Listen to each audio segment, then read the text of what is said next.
Good evening, everyone. My name is Rudi Page, and welcome to our third series of a chapter from my life and book. This week, we've got Joan Van Den Brink and Nick from Ealing Libraries. Nick, how are you? I'm good, thank you. I'm always glad to be part of your shows when you put them on. It's not normally my face you would see. I'm lucky enough to see Martha Lambert, but yeah, you've got me today, and thank you for inviting me. Thanks for making it this week anyway. Great to see you again. Right, our special guest is Joan Van Den Brink. Joan, good evening. Good evening. Lovely to be here. Thank you for having me. Thank you for joining our series. So this series is called A Chapter from My Life and Book in collaboration with Ealing Libraries, and it's the third series and it's most enjoyable. So Joan, just before we start, just tell us a little bit about yourself.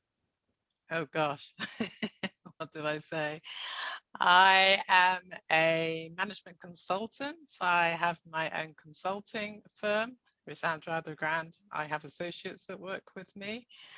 And we focus on enabling people to be more effective in their lives and work. So anything to do with leadership development, coaching, creating the right conditions for them to actually perform their roles. So that's what I do for work. I live in Amsterdam. Okay. I have 2 adult children. And yeah, I think that's probably enough about me. I think so. And I think you come from the Ealing area as well, don't you? I do. I went to Ellen Wilkinson in North Ealing. Okay. Okay. I was deputy head girl even. Really? Excellent. Yes. Excellent. Yeah. I'm sure Nick's colleagues at Ealing Library will be very pleased to hear that as well. Yeah.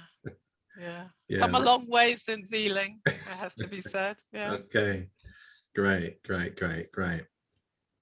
So your book is called The Three Companions: Courage, Compassion, and Wisdom. Mm-hmm. That's an interesting title, and I'm curious about what does all that mean? Yeah, good question. So I'm a Buddhist. I've been a Buddhist for 9 years, and when we have a lot of discussion and study about what it means to be a Buddhist and Buddhist texts, and courage, compassion, and wisdom are 3 foundational virtues.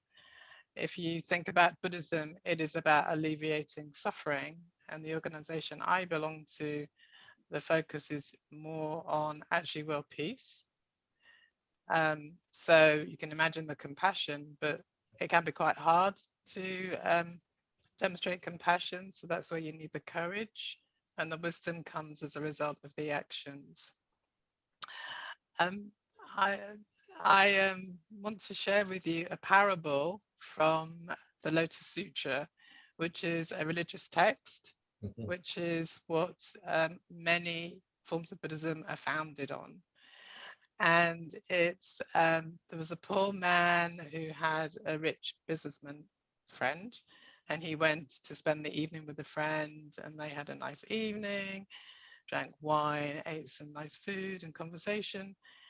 And the poor man got inebriated, fell asleep, and his friend was called away on business, but he wanted to give him a precious jewel which had mystic qualities that would fulfill your desires, but he didn't obviously want to leave that around. So he sewed it into the lining of his coat, the poor man, and the businessman left. The next day, the poor man woke up and saw that his friend had gone. So he went on his way, and he tried to do whatever he could to try and have a good life. But he really struggled to actually sustain himself and became destitute. And a few years later, he came across his rich friend. Rich friend was shocked. He said, well, what's happened to you? And he said, I fell upon hard times.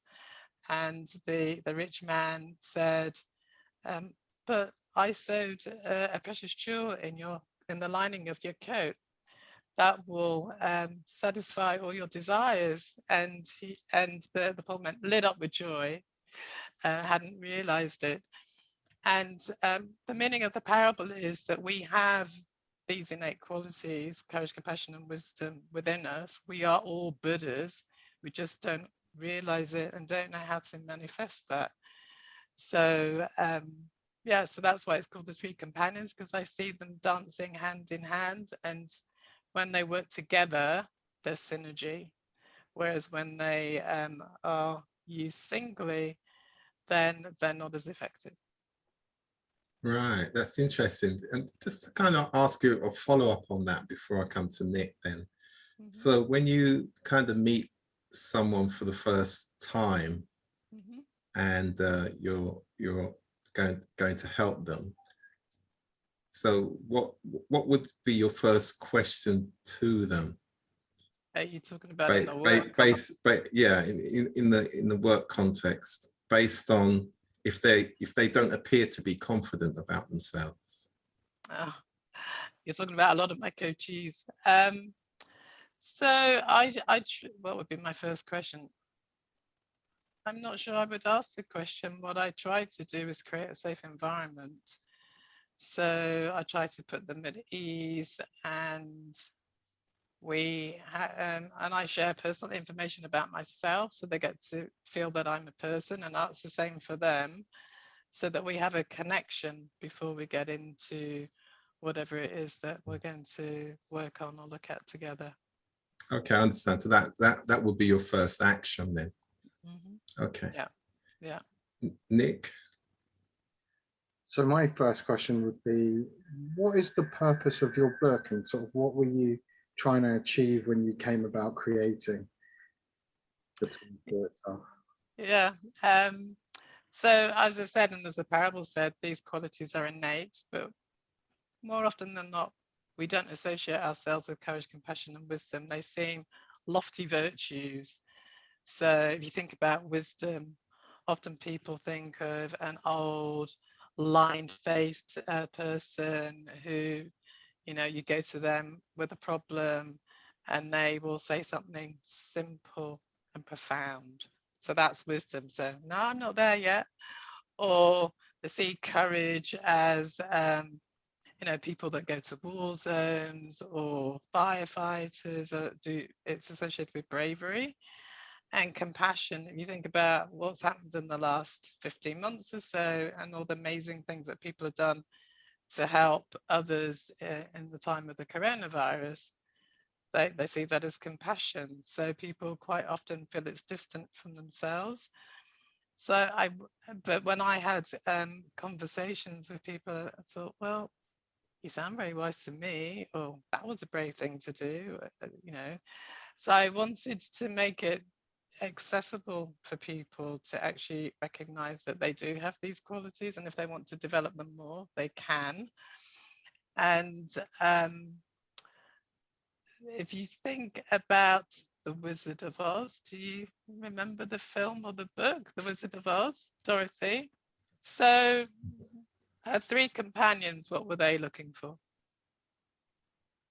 Courage, brain, intelligence, Compassion and wisdom. Heart. heart. Looking for a heart. Yeah, so the lion was looking for courage. That's the Tin Man was looking for a heart, and the Scarecrow was looking for brains. But you could say that's courage, compassion, and wisdom. And when they got to meet the Wizard of Oz, he was an ordinary man, and it transpired they had those qualities all along. And so that's what I'm trying to do with the book, to help people realize that they have these qualities within them. So having said that, then it's something about the journey, because obviously they needed to display all those things in order to get there. Yeah. So, and I know I'm jumping ahead a little bit, but in the book, what I've done is feature featured people's stories, Mm. how they have or haven't shown courage, compassion, and wisdom. So, and there were different scenarios such as educating or developing yourself, parenting, dealing with sickness, dealing with death, leading change. So a whole range of different situations of which people either did show courage, compassion, and wisdom, or they didn't. And so, yeah, telling their stories. Yeah, so some of the lessons learned from experience. So Yeah, less lessons learned, I would say. It's yeah. more about, this is a situation I faced and this is how I went about it. And so my idea is that if you hear or read someone's story, you think, oh, well, that's similar to my situation. You know, people talking about how they've dealt with breast cancer, or how they've witnessed a parent dying, or how they haven't been there for a friend who was dying. So very moving stories. Can I ask a further question to that? Of course, yeah. That your professional life or personal life that sort of drove you to decide to write a book to help people to find those things inside of them? Or was it more personal or professional? Yeah, that's a really interesting question. So it's probably the two together. So at the beginning of last year, I decided to do some reflective work on myself because I'd had feedback that I had, you know, I had a positive impact on people, and some people found me inspirational, which I didn't entirely understand. So I wanted to get a sense of what that was, what I was doing. And also I wanted to be able to touch more people in the world. And I wasn't quite sure how to do that either. So one of the things that I did was to follow Simon Sinek's Find Your Why. So find my purpose. I'd done some a couple of years before, where I'd ask people, so what is it that I do for you, kind of thing. But this was a more structured process, and my son partnered me on that particular part of the journey. And I define my life purpose as to create intimate environments so people thrive. And then I was thinking, how am I going to do that? I mean, I do create intimate environments, but what am I going to do now? And I don't know if there was something within me, but I said to my son, oh, I couldn't write a book. Now, why would I say that? And he said, why not? You're a really good writer. Because I've written articles and blogs and things. I thought, oh. So I started pondering it. And I thought, okay, I tested it out with a few. I'm going to write a book on, and I'm calling it The Three Companions, Courage, Compassion, and Wisdom. And I was really surprised at how positive people were. So that's why. And it was also partly to do with my Buddhism, and that, you know, we should try and alleviate suffering for others. And I do it I'm not an evangelist. So I like to do it by touching people in small ways. So it was also to help me do that. Right. And you kind of touched on it in terms of why you decided to write the book, and almost now. So talk about the now bit, post the pandemic. It wasn't post the pandemic, though. I started it before the pandemic. No, I understand that. What I mean is now from where we are now, as we go through the post pandemic era. Because I think those qualities enable us to meet each other in a different way, and to have difficult conversations, meaningful conversations about emotive topics, such as Black Lives Matter, such as mental health. How do we deal with the big issues in the world or the small issues in the world? So I think they are qualities that enable us to be more inclusive, invite people in, listen, rather than just take our positions. So I think there are always qualities that we will need. And in fact, I think we've needed them through the pandemic, because you know, our world's been turned upside down. So compassion can be for others and it can be for ourselves. And so I think, and I've hosted a community throughout the pandemic on courage, compassion, and wisdom to help people process what they were going through, particularly around the emotions. So yeah, that's why now. Thank you, Nick. How did you develop the content for the book? That sort of. Yeah, so having said I couldn't write a book, could I? I thought, so how do I do this? And I watched a talk by a lady called Sam Horn, who has written a number of books and runs a lot of writers' workshops. And the one thing that I took away from her was to generate original content. Nobody has your perspective. And so that gave me confidence to go out and write the book. And she also suggested that you interviewed people to get their perspectives on whatever it is that you were writing about. Now, courage, compassion, and wisdom was a little bit different in that sense, because I think she was talking about more simple things like, well, I say simple, but more straightforward things that you would ask how people do things. But anyway, I conducted interviews and I developed a protocol where I explained why I was doing it. I had a bank of 10 questions. And then out of that bank, there were only 2 that I used in every interview. And so it was a free-flowing conversation, depending on what came up. And those 2 questions were, when you hear the words courage, compassion, and wisdom, what do they mean to you? And can you describe a time when you have shown courage, compassion, and wisdom? And as I say, depending on how they responded to the questions, then dictated where we went. Yeah. So, Just as an extra, sorry. Yeah, no, it's great. Yeah. Did that give you a much deeper insight into who the person was based on that question, that particular question that helped to support the creation of your book? Or insight into people in general? Yeah, I think what took my breath away and I had underestimated was how deep this topic is. And so yes, to your second question about insight to people, because very quickly people were getting into deeply personal things, you know, like areas of regrets or you know, when they've done something that felt really good, or really thinking about their situations, and they couldn't always identify all 3 companions, but through the conversation I would say, well, this is what I'm hearing.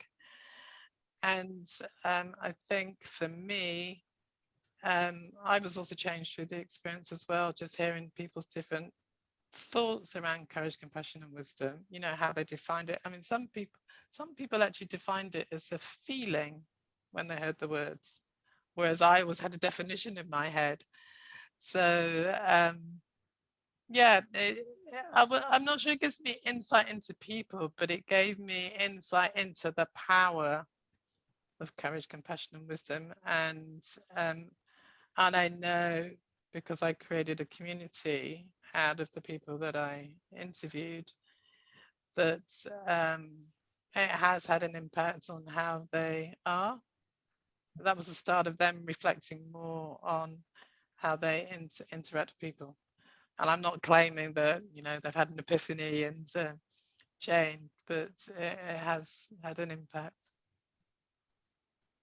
yeah, thanks for that. Nice insight. So what have you learned through writing the book?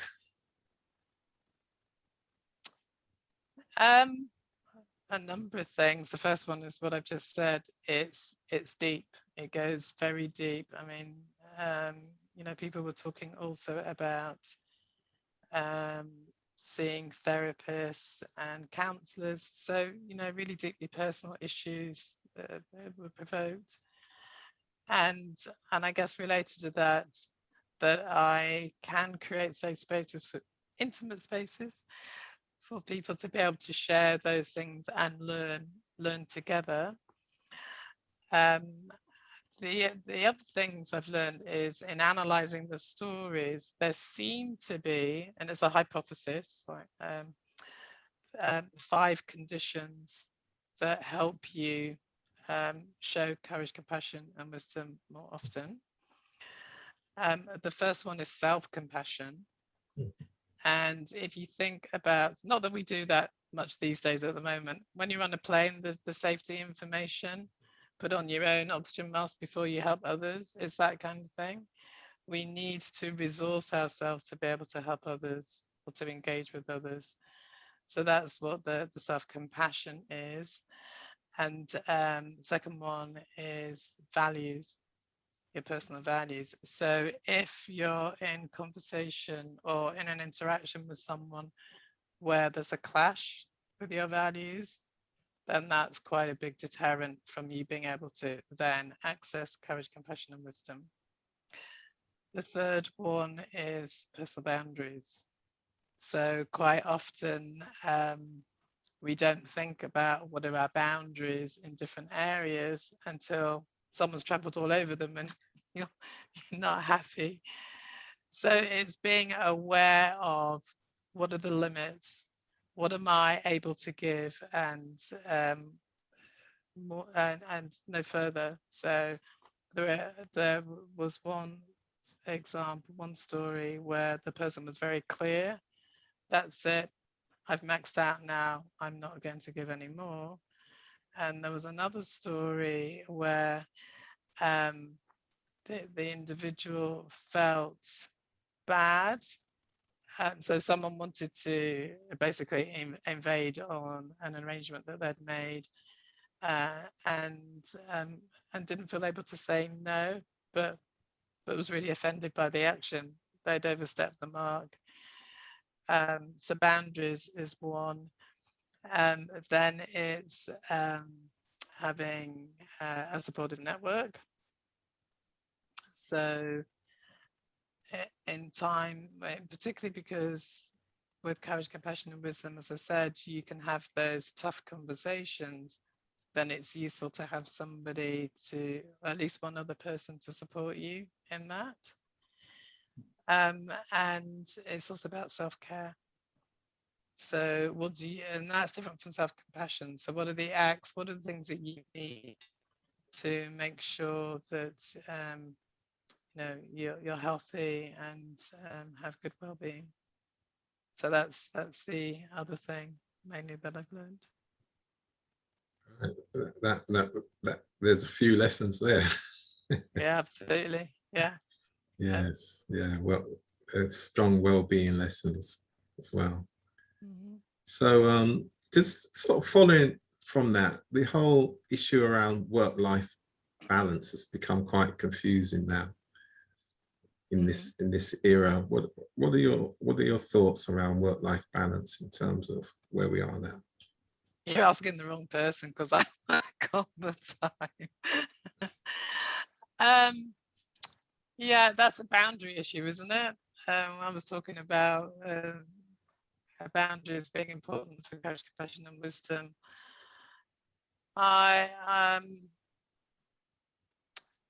Yeah, the organizations, the people in the organizations that I've worked with have seen that it's a combination of being on demand for longer.